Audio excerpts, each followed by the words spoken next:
thing. And nobody told me at any point in time, you should teach your children how to use formal register, and you should teach your children the meanings of these abstract words. It's just very, very important to my wife and I to be able to communicate with our children, to be able to understand what they need, to meet their needs. And I'll go ahead and confess, it's so important to us, and I'm sure there's other people probably in the room who've done this. When we had little children, or when she was pregnant and we were freaking out thinking we weren't mature enough to be parents yet, we were reading all this stuff, and one of the ideas that we got from somebody was teach your children sign language. Anybody teach their children sign language? A few? Okay.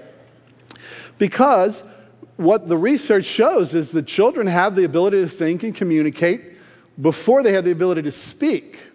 And so teaching a child just some basic communication tools before they have the ability to speak is very, for us, was important.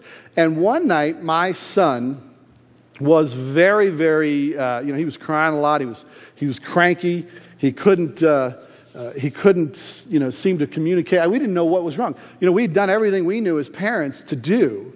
We'd clean diaper. We'd checked everything. We gave him a little Gas X, some other stuff like that. And we're laying him down to go to bed, and he goes like this, which is sign language for I'm hungry, okay? This is before he had the ability to speak, and he was very little. I think he was 7 or 8 months. And guess what happened? We took him downstairs and we fed him.